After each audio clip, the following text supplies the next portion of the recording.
the never-ending path through a forest. When I get somewhere conducive, I intend to have a friend sent me some samples, tobacco samples, and today I have in my bag, unless I'm very much mistaken, and have forgotten the pipe and the tobacco, which I don't think I have, is some L Pease Regent's flake, I think it is.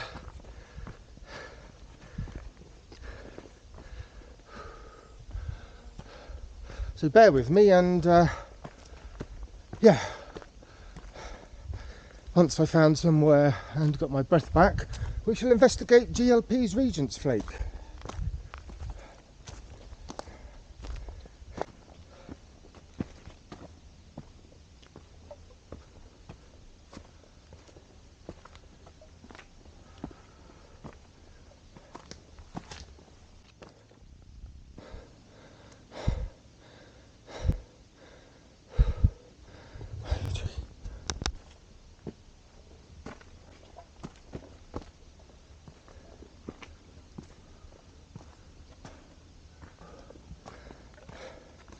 Wow, it's humid.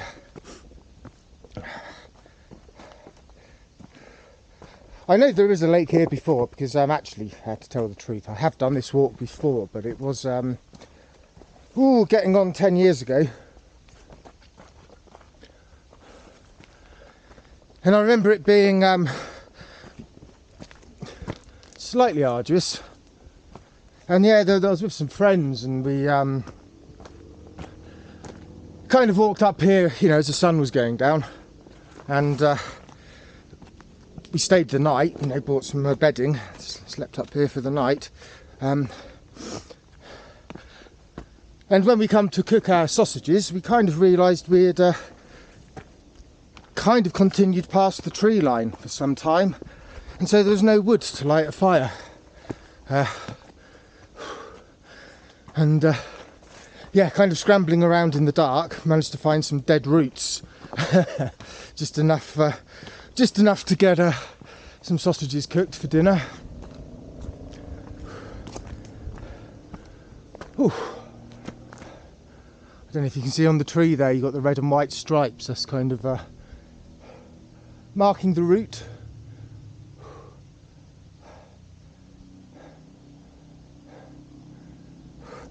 Oh, it's tough when it's so humid. It's hard to, it's like there's not enough oxygen in the air.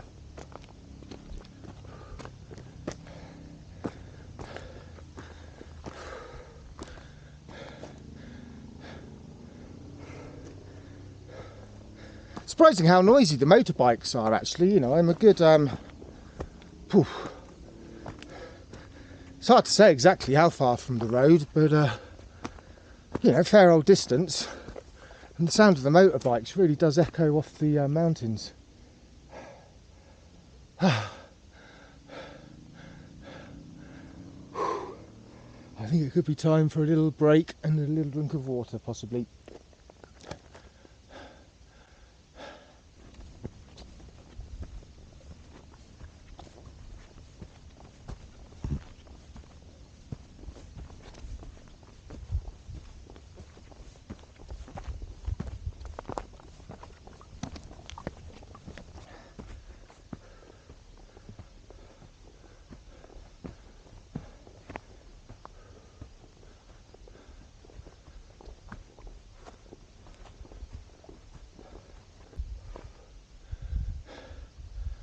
Wow.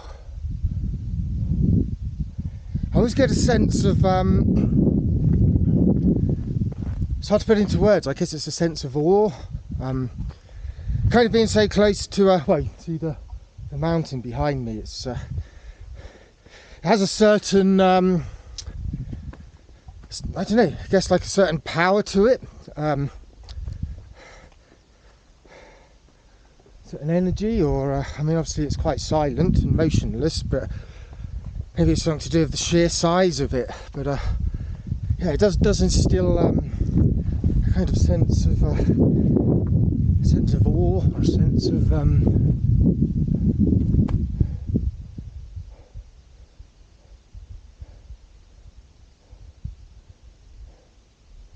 mean, yes, like I say, on these wide-angle lenses, it's just, you know, everything looks smaller than it really is, and you know, nothing is quite as grandiose, but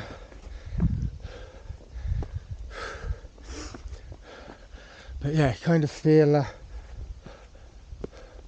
kind of quite up in the mountains now, like way above the tree line. We left the tree line, I don't know, half hour back.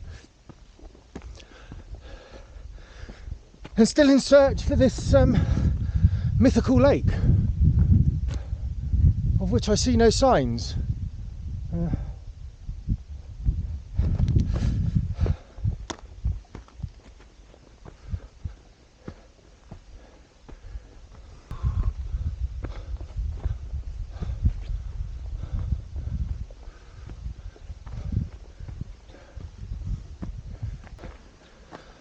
Well, I'm really hoping it is over the next kind of ridge, because the temperature is dropping quite fast actually.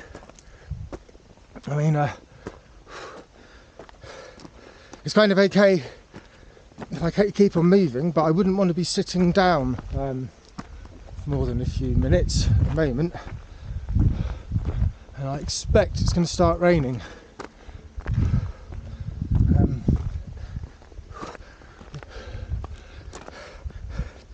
The things one must endure for such high quality content. Slightly sweaty middle-aged man, out of breath, climbing up a hill.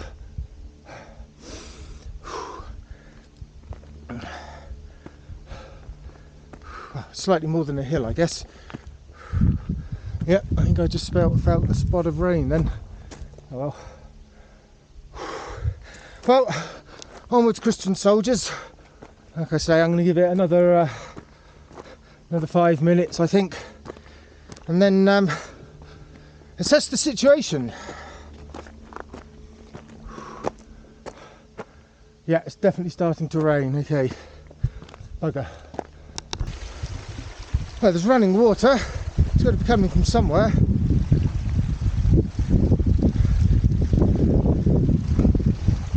I could do refilling my water bottle, but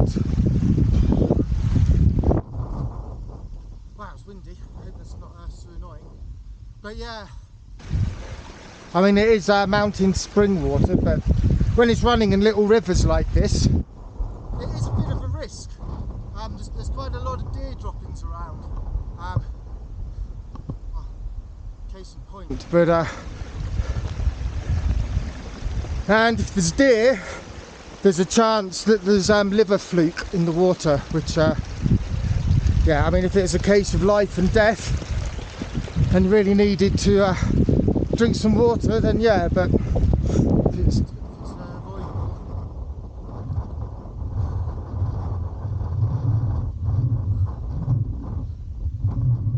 I think I can do the big reveal.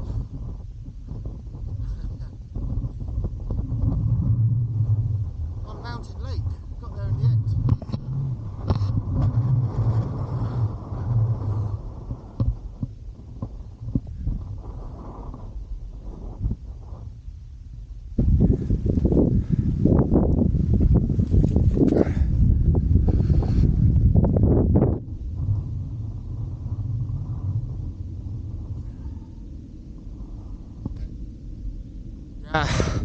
I mean, if it was a hot sunny day, I'd be jumping in that lake in a flash, but it's not a hot sunny day, and also I don't have a towel, and the last thing I want to do is to be cold and wet up a mountain, because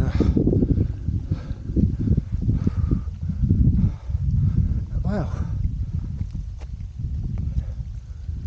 what a nice spot.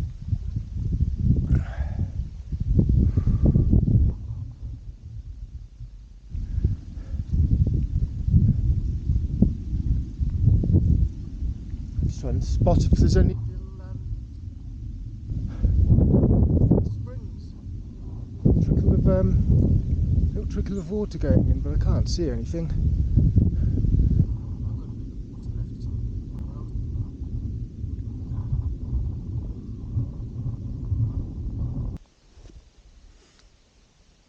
yeah, I decided not to have a pipe up at the lake, mainly because it was really windy up there. So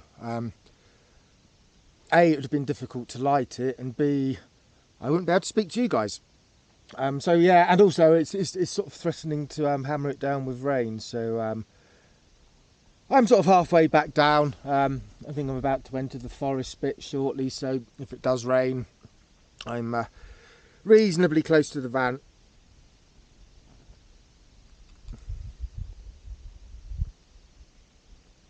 I'm just making this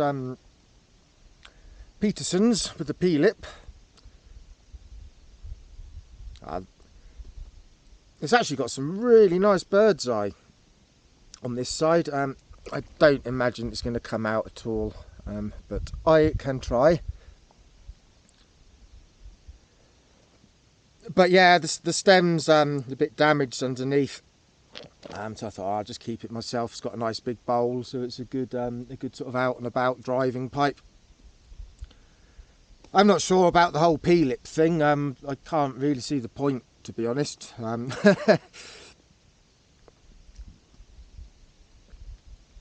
I mean, yeah, I guess the principle is you don't get tongue bite, but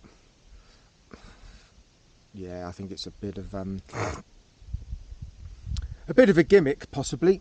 And I can't remember when the patent, when they took out the patent on a P-lip, but I think it was quite a lot, way back. And my kind of way of thinking is there seemed to be a lot of gimmicks in the pipe world. In those days, I guess there's kind of a lot of competition in the market, and of course everybody smoked a pipe, and everybody's vying for customers and sort of coming out with new and innovative ideas to try and lure in new custom. And my feelings on the P-lip is, well, yeah, it's just one of those gimmicks that never went away. I can't really see. I mean, if you're getting tongue burn, you're doing something wrong, I guess. And pointing the smoke up to the roof of your mouth, I don't know. Anyway, and I'm smoking some what is it again? Yeah, GLP's Regent Flake. I think it's called Regent Flake. Yeah, my friend sent me a sample, and it's just got GLP's Regent.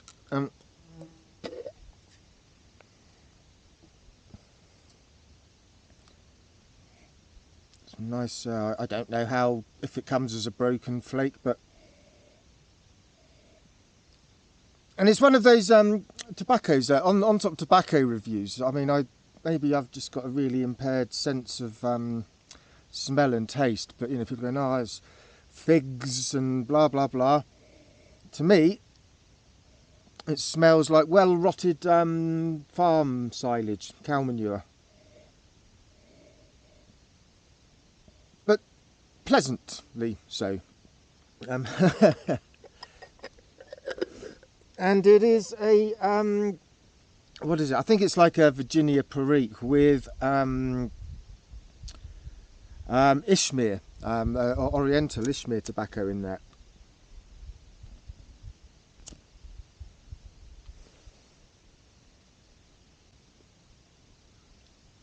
Which, to be honest, I'm having trouble picking. I am, if it's in there, it's quite buried, because I've actually smoked some pure Ishmere before, and man, that stuff is totally unlike any other tobacco I've ever smoked. It's very, very, very almost like an incense, like I don't really know my incenses, but like sort of a frankincense kind of really intense flavour to it. Very, very unique. It's not something you could mistake for anything else. Really nice, actually. I mean, I could actually just enjoy smoking it neat and not putting it in a blend. It's kind of quite incredible stuff. But in here, I mean, it's playing a part, but Yeah, I think there's only a little bit in there. It's not like an Ishmere forward blend with a bit of Virginia and Perique to support the Ishmere. It's very, very, very just.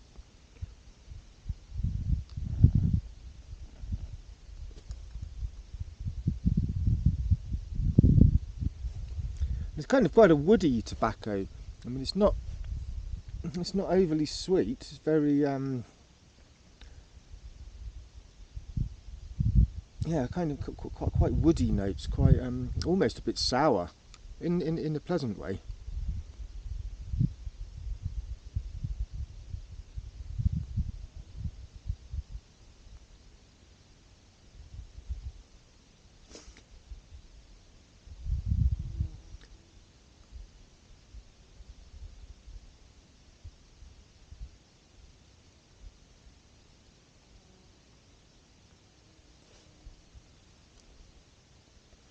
Yeah, interesting. I think it's only about the second bowl I've had of it.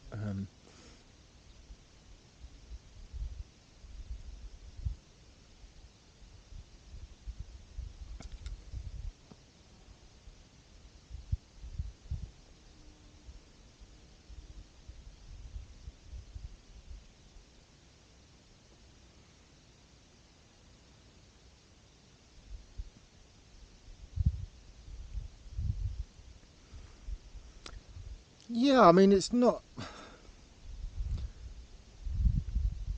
leaping out at me of oh wow, what a tobacco! I must, inquire as to get a supply of it. It's kind of okay. So it's not.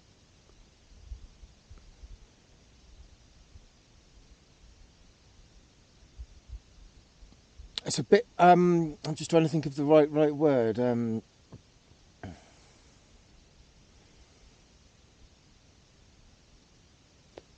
obviously I've only just lit it, so it's probably going to change as the bowl goes down. But at the moment, it's kind of quite two-dimensional.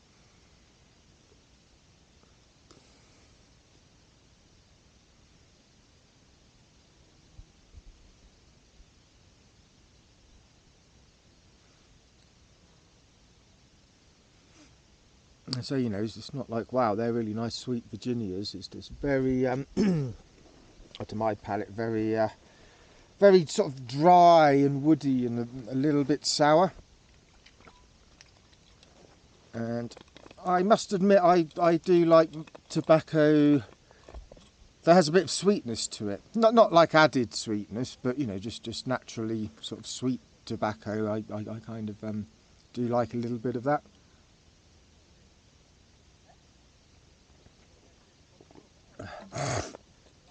Excuse me, I'm a bit phlegmy today. Oh, I'm going to carry on walking. I think there's some people behind me on the trail. The first people I've seen. But let's get ahead of them.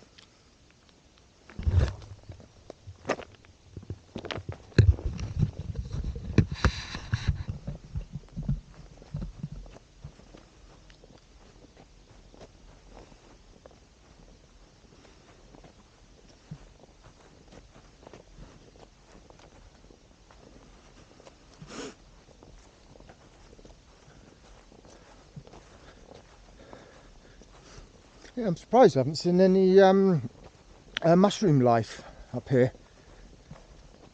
I mean, it's certainly rained quite a lot, but it's still quite dry though, the ground, even though we've had a lot of rainfall.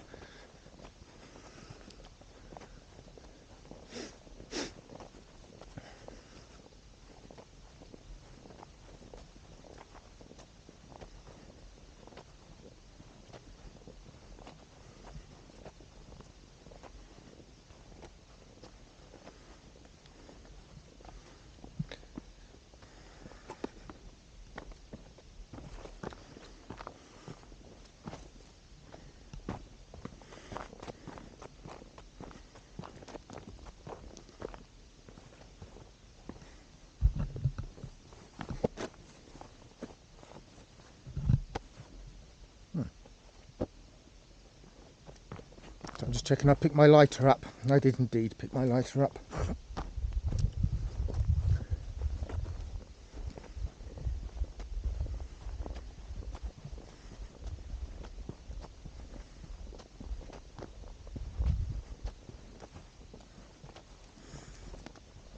Yeah, I think I'd prefer this tobacco if it had more Ishmere in it. And maybe kind of sweeter Virginias. But then it wouldn't be this blend, would it? It would be something completely different. But I would like to, if anyone's got any recommendations of a blend that's got a good amount of Ishmere in it, I'd kind of be interested to know. Like I say, my friend who sent me this sample a few months ago, yeah, he sent me some pure Ishmere, and it's like, wow, what a tobacco.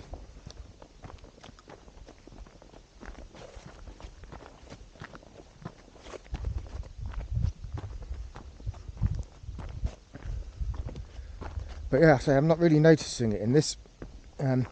I haven't actually had to look at the online at the packaging, or so I don't really know how GLP's describe this.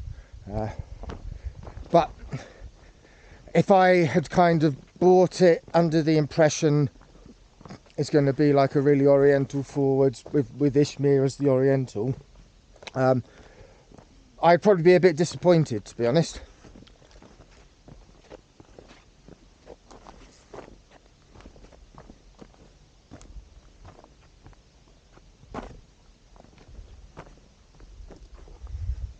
Yeah, a bit of a strange one.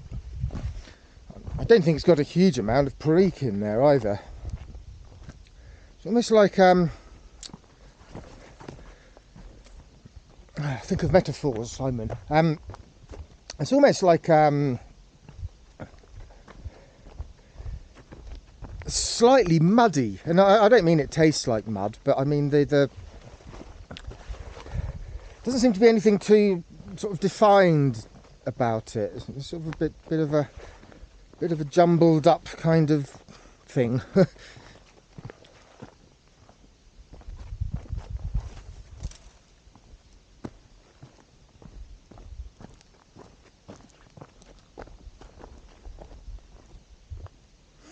then often, you know, it's hard to tell, isn't it, when you've only had a couple of bowls. And I don't know about you guys, but my kind of tastes kind of change, and my taste buds aren't really into this kind of dry, slightly sour flavour profiles at the moment. So I'm not going to say, oh, I don't like this tobacco, but it's not, like I say, it's not, oh wow, I must try and get some of that. It doesn't really have that effect on me.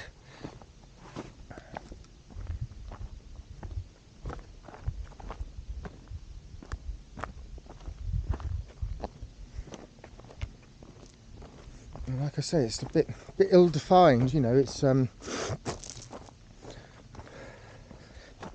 not really a Virginia, and it's not really a Vapor, and it's not really an Oriental. It's just a bit of a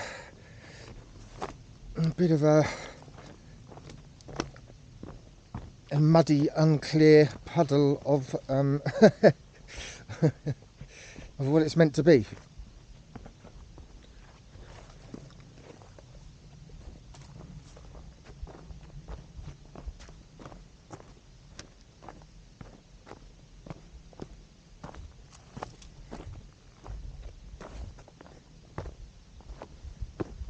It's a lot bloody easier going downhill, I must admit.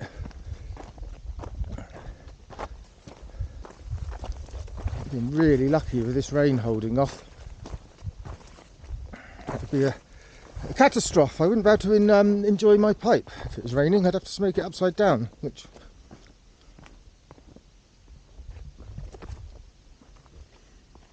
I believe is possible.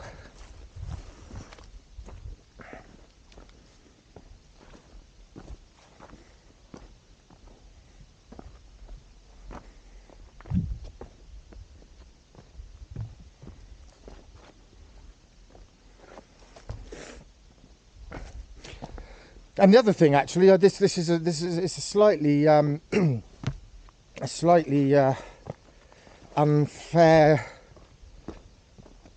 test, I guess, because I actually smoked the other. Like I said, it's only my second bowl of this. I actually smoked the other bowl in this pipe also with the P-lip. So here am I going, oh, I don't get the point of a P-lip, blah blah blah. Don't really get the point of this tobacco, blah blah blah. But yeah, maybe I have to make the point of next time I smoke it, is to smoke it in a different pipe. And I mean, I can't really see how the P-lip. I mean, yeah, it does. I say, you know, the smoke probably does more go up to the roof of your mouth than your tongue, but I can't really see it having that much effect on the flavour profile. Maybe it does. So I haven't really smoked this pipe very much. I think I've smoked some Capstan in it, just to because I gave it a clean. I had to give it a good clean out. It was kind of like pretty gungy inside, and so yeah, the first couple of bowls, if I've done something, you know, a bit of a deep clean, I don't put anything too fancy in there, because inevitably there's going to be some there's going to be a bit of taste of the alcohol, and you know, the old buffing wheel probably gets a bit of debris inside the bowl, so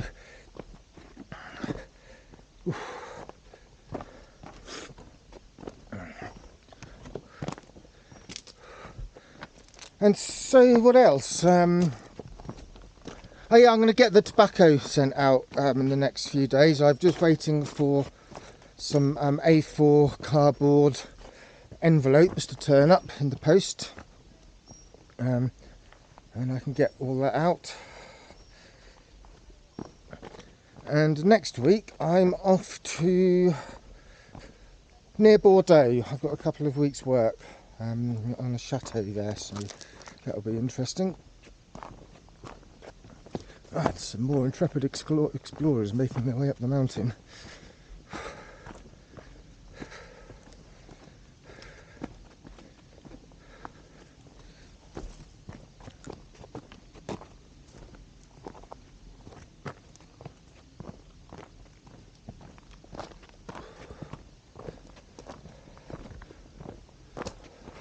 Bonjour.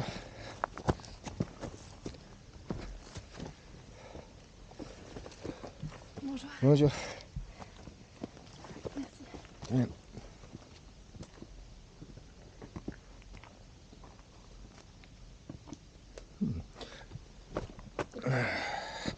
Right guys, I'm going to sign off because my pipe needs lighting, and for that I could do with another hand.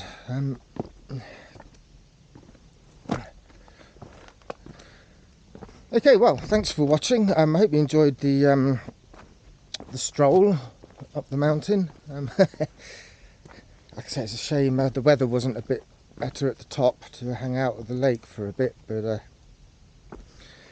it's one of them, you know, just like when it's incredibly hot days, some of these mountain walks, it makes them incredibly well, a lot more more hard work and a bit unpleasant, you know, but then the reward is you can go and jump in the lake. But conversely, when it's overcast like this, it makes the walk a bit easier, but yeah, you know, you sort of sacrifice the actual chilling out in one place, having a swim, but it is what it is. Right, stop rambling, signing off. Thanks for watching, and see you soon guys. Take care now.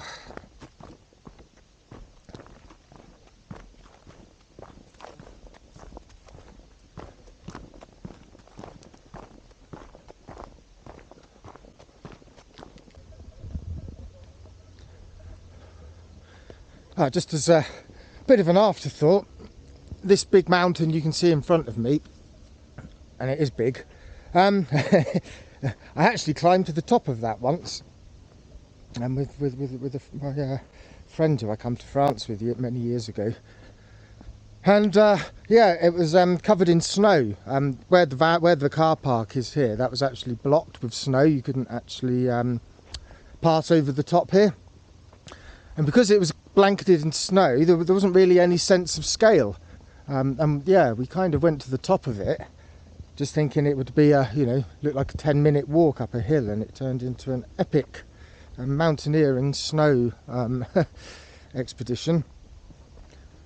And yeah, we were huddled up at the top and completely wearing the wrong clothes and footwear. And yeah, a couple of hardcore mountaineer types passed us with all the snowshoes and all the North Face stuff. And yeah, I think they were a bit shocked to find two two kind of scruffy, ill-prepared sort of degenerates huddling behind a rock up the top there. But yeah, and looking at it now, every time I kind of do this, come up this pass, I'm like, there's not a hope in hell I would attempt to walk up there. It's like incredibly steep, incredibly dangerous. There's loads of like cliff faces, and yeah. So definitely signing off this time.